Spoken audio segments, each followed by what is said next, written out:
Okay, so I'm going to talk about some ways to practice advocacy.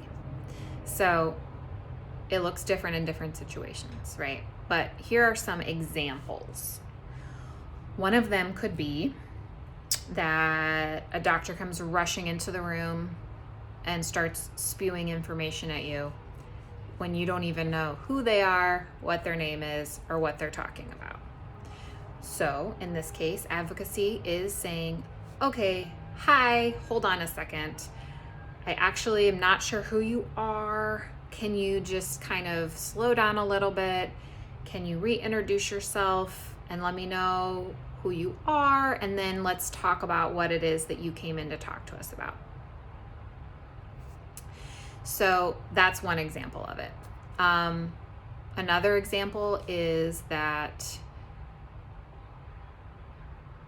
you ask the nurse to be in the room with you. So for us, we developed really good relationships with our nurses. We had some nurses kind of on a regular basis or, kind of like in a rotation. So we would, anytime that a specialist was coming by or the team was going to all be together, we would request that our nurse be present because the nurse has spent so much time with your baby.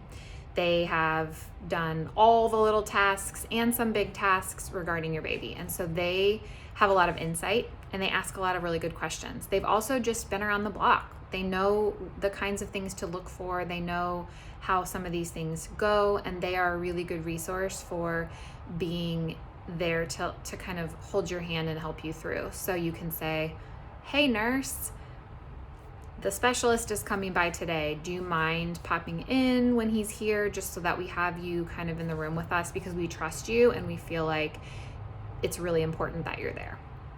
So that's another type of advocacy. And then there's just things like asking questions. So someone's going over something. They're saying, okay, this happened. And you don't know what they're talking about, but you don't want to feel stupid because you don't want to seem like you don't understand. So you just kind of nod and let them go on their way, and then they leave, and then you're like, I don't even know what they just said. I don't know what's going on. So in this scenario, when they start talking about stuff that makes no sense to you, you don't know what they're saying, you don't understand the words, it is okay to take a pause. And there are ways to do this that are kind and, don't rub people the wrong way. You can just say, whoa, hey, this is a lot and I'm feeling super overwhelmed right now.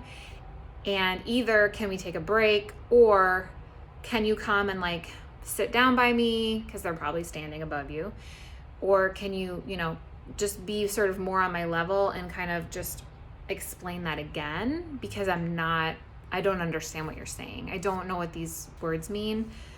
Or do you have some sort of thing I can read? Do you have a handout? Do you have a website I could go to learn more about what you're talking about? Because it's hard to kind of take in all this information.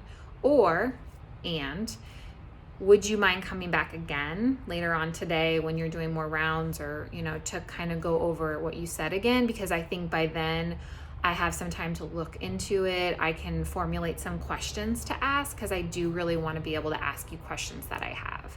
It's okay if you don't have all the questions that you want to have at that moment, because we're being given tons of information, right? And so you want to be able to hit the pause button and say, I want to be informed on this. So I'm gonna need you to give me some space, check back in, and let me kind of get some time to get some questions together. You can also ask them, what are some questions that you get routinely from parents about this thing that you're telling me?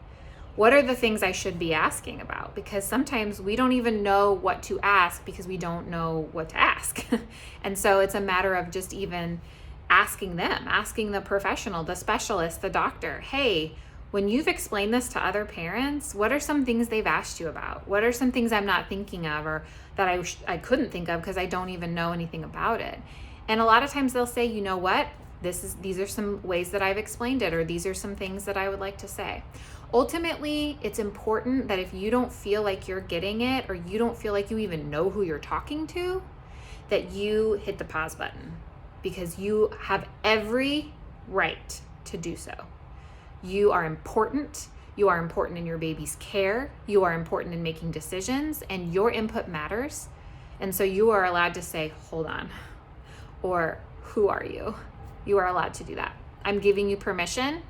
You need to give yourself permission, and you can do that anytime, anywhere.